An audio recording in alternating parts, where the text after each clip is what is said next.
dare you? Could you be otherwise? Took the wind swindles the strength of your flowers, and even took the winds make you fall down to the ground, but your flowers never die. You will then grow again into a more powerful and beautiful flowers than before.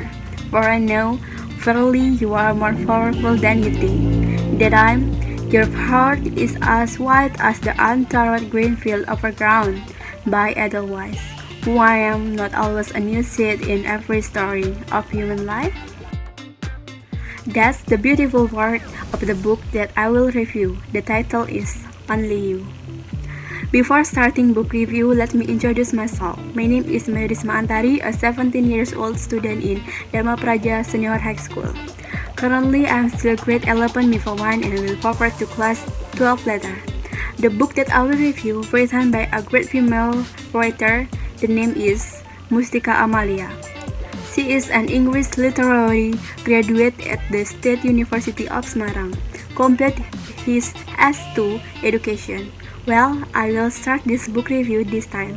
This book only you have 2048 pages filled with interesting story plot to read, published by the issuer company named Bentang Pustaka.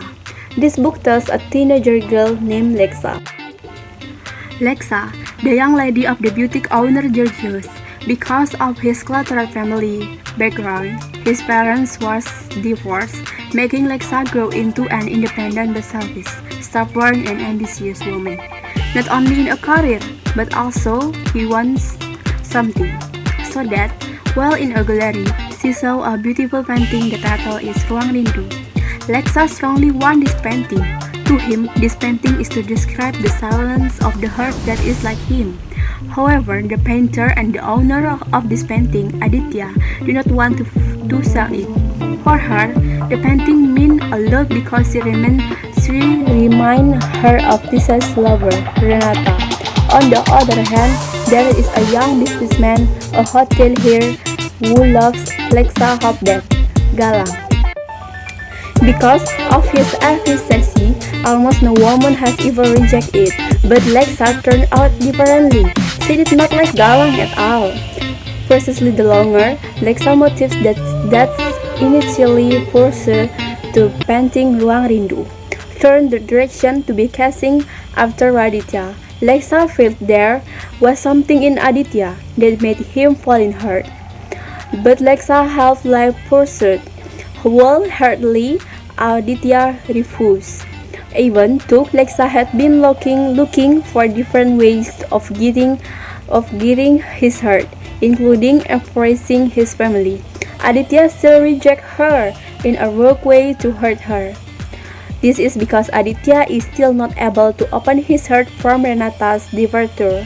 Galang would say him very sad. To him, no one cannot get Lexa hurt as long as nobody hurt Lexa hurt. This book is very perfect for teenagers to read because the story tells the story of a young woman who seeks to pursue the love of a man. So, that's a review of my book. Sorry if there are still many shortcomings in this video. Thank you for attention.